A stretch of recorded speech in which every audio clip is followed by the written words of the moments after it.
ঘোষণা দিয়েছিলেন। উক্ত দাখিলকৃত সম্পদ বিবরণী পুনঃযাচাইয়ের অংশ হিসাবে কমিশনের অনুমোদন ক্রমে গত 14/9/2025 খ্রিস্টাব্দ তারিখে বিজ্ঞ মহানগর সিনিয়র স্পেশাল জজ আদালতে অনুসন্ধান কর্মকর্তা লকার খোলার আবেদন করেন।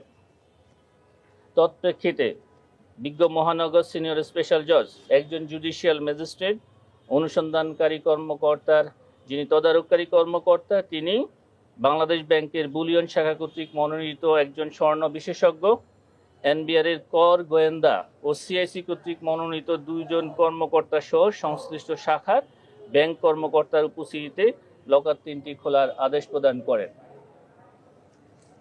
বিজ্ঞ আদালতের আদেশের প্রেক্ষিতে গত মঙ্গলবার 25/11/2025 খ্রিস্টাব্দ তারিখে সংশ্লিষ্ট দপ্তরের প্রতিনিধি সহ পূবালী ব্যাংক মতিঝিল কর্পোরেট শাখার একটি লকারের গ্রাহকের নাম শেখ হাসিনা ও লকার নাম্বার 128 এবং অগ্রণী ব্যাংক প্রিন্সিপাল শাখাতে রক্ষিত 2টি লকার যার একটি গ্রাহকের নাম শেখ হাসিনা ও সাইমা ওয়াজেদ পুতুলের নামে লকার নম্বর 751 এবং অপরটি গ্রাহক শেখ হাসিনা ও শেখ রেহানা সিদ্দিকের নামে লকার নম্বর 753 3টি লকার খোলা হয় এবং উভয় ক্ষেত্রে লকারে প্রাপ্ত মালামালের ইনভেন্টরি প্রস্তুতপূর্বক সংশ্লিষ্ট শাখার ব্যবস্থাপকের জিম্মায় প্রদান করা হয়।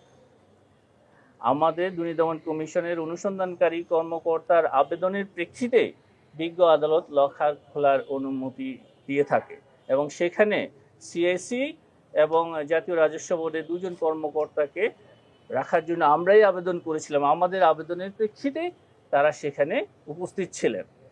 কার্যক্রমটা আমাদের দুর্নীতি দমন কমিশনের।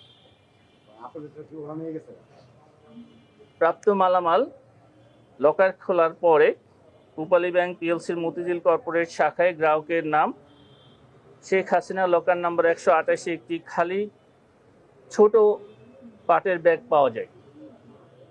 অগ্রণী ব্যাংক প্রিন্সিপাল শাখায় গ্রাহকের নাম শেখ হাসিনা এবং সাইমা ওয়াজেদ পুতুলের নামে লকার নম্বর 751 যাতে আনুমানিক 422.26 ভরি স্বর্ণালঙ্কার পাওয়া যায়। অগ্রণী ব্যাংক প্রিন্সিপাল শাখায় শেখ হাসিনা ও শেখ রেহানা সিদ্দিকের নামে থাকা লকার নম্বর 753 খোলার পর 410.25 ভরি স্বর্ণ পাওয়া যায়। মোট 2টি লকারে অগ্রণী ব্যাংকের 2টি লকারে 832.51 ভরি স্বর্ণালঙ্কার পাওয়া যায়। এই সংক্রান্ত